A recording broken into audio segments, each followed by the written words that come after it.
So we offer an innovative approach to creative education, and it's no wonder many students choose to start their creative career with us. One good thing I want to mention here, because I mentioned collaboration earlier on, 90% of our students go into graduate employability after studying, and what that means is there is a ready-made platform and environment for them to network with the sector and employers, and that allows them to get a job. There are virtually different links from different departments that you'll be able to benefit from. And where we stand in terms of our ranking, one thing I need to let students know is this: we've been around since 1878, and we've metamorphosed into different academic or learning institute at different point, and also partnered with different institutions as well. So we're ranked top 50 in Europe, and also top 20 in the UK. And this is according to the QS World University ranking. So we have 2,600 students. 86% of our students are home students, 6% EU, and 8% international. And we're looking forward to growing this number. Yeah, having said all that, we're now moving on to the main thing, which is the portfolio, what we're here for today. I must say at this point, before we go on that, I will list the entry requirement for students applying to university. So you need your academic qualification, your evidence of English language, a personal statement. This might be from your academic tutors or places you've had internship or worked, and then a portfolio. And that is where we are now, portfolio. So what is a portfolio? So let's think of a portfolio as a visual CV. It should communicate, and it should be able to tell a lot about you while you're not there at that point, while an academic is assessing your portfolio.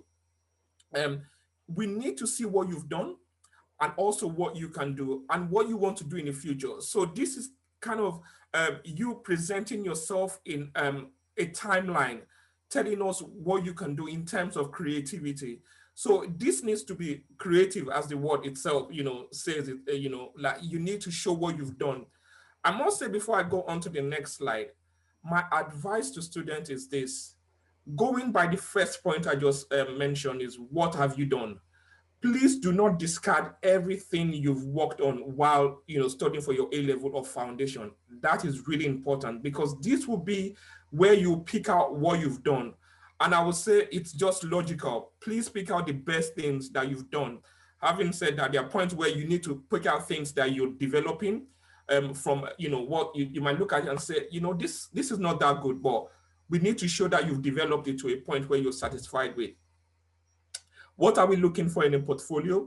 You need to show that you can draw. This is very important for quite a lot of programs that we offer at Ravensbourne, and I'm sure for most creative courses available.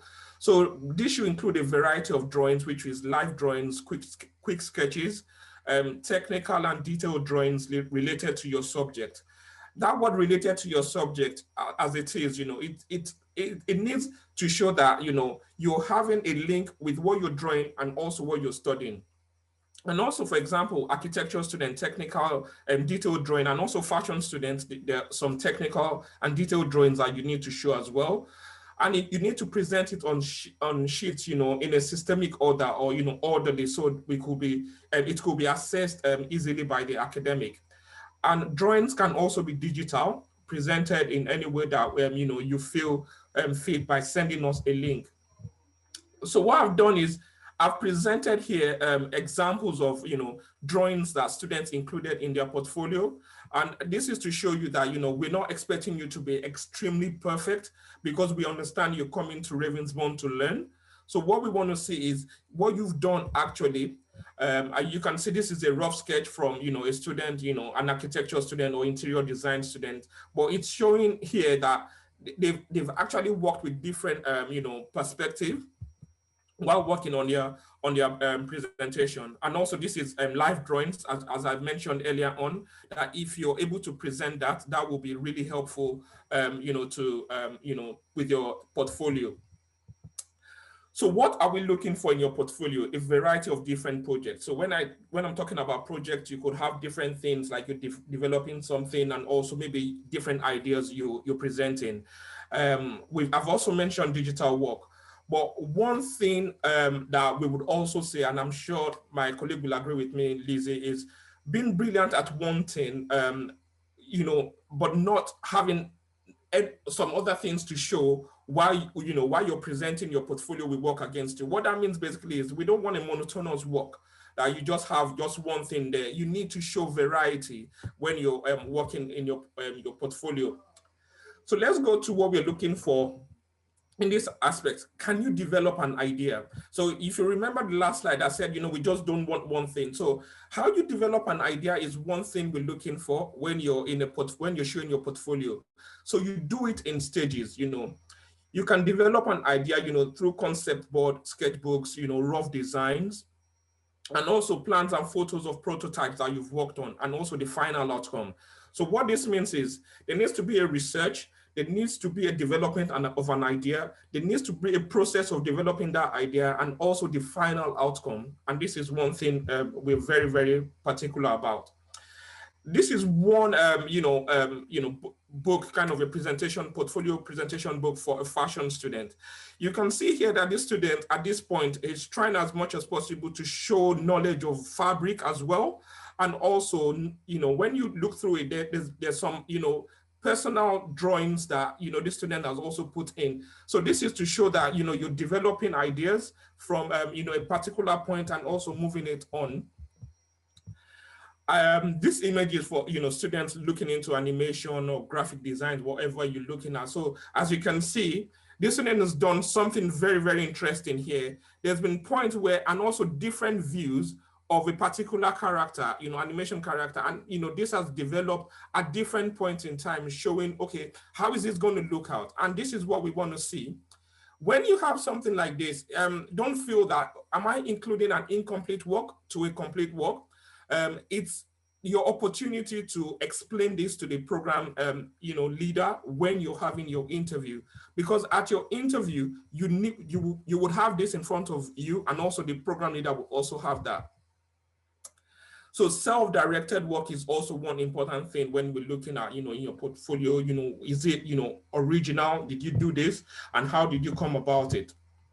We want to see that you can work independently, because one thing you would notice is when you join Ravensbourne, you're not joining Ravensbourne, for example, at foundation, you're joining at year one. And at year one, it's at a level where we are getting you ready for what to expect in the future, in your future job before you graduate. So you need to include everything we've listed above here, your personal sketches, projects, live drawing, courses taken outside the school. This is also really important.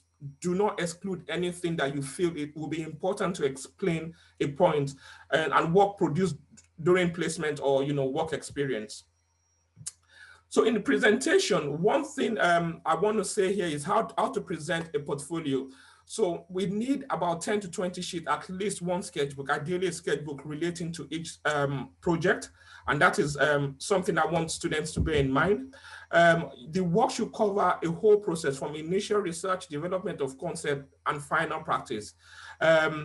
This next point is for students that will be coming in person, but most of the time, we also, assess these portfolios online. So if you're coming on campus, ensure that you bring what you can carry. But at the moment, due to the current COVID-19 pandemic, we are only assessing portfolios and show reels online. And also, we're keen to see digital work. If you have a link, include that as well. The presentation of your work is also another important part. You need to label your work with your name, and also including all the sketches that you're presenting. Please ensure that your work is clean and avoid plastic sheets or loose sheets and all around when you're presenting it. And consider the order in which you want to show your work. That is a very important thing. Finally, these are very, very important points that, no matter what you've done, you need to be able to do these things during your interview while you're presenting. You need to be able to say, a minimum of 3 things about each piece you've worked on, and also reference your research and inspiration. This might not be academic. If you're able to kind of reference, the sector, for example, if there's a designer you're really passionate about and you've been studying this designer, whatever you see within that scope, you should be able to kind of include that in your research and inspiration.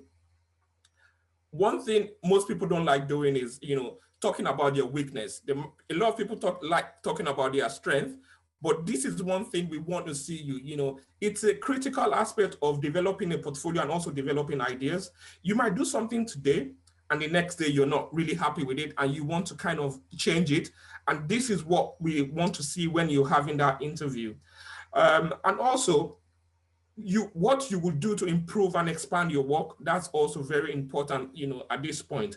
So I would quickly request if Lizzie could just unmute, and if there's anything you want to add, because this is final slide, to encourage our students and also to support them. So before we go on to questions. Yeah, thanks, Talani. You definitely covered the majority of information the students need to know. One thing I'd just add is, it's really important. Obviously, we understand you want to apply to uni, you're very eager to apply and submit a good application, but don't rush your portfolio just because you think you want an answer quickly from our admissions team, because it is a piece of art and lots of art, and it's a reflection of your work and ability. So you can still make an application to our university and submit the portfolio once it's ready, but don't feel any pressure to rush work and submit it, because it needs to be the best of your ability that we can see. Yes, thank you. Thank you, Lizzie. Now that's a very, very good point. So it's something that, if you notice from everything I've discussed, the idea is someone within our university will be having a conversation with you after we've received it. So that is why that last point is really important. Don't rush it. Please present the best of your work, because it's an art, as Lizzie mentioned. So I really thank you for listening. This is a wonderful opportunity. I really appreciate it. Thank you so much from Ravensbourne University, London. Thank you. Thank you, everyone.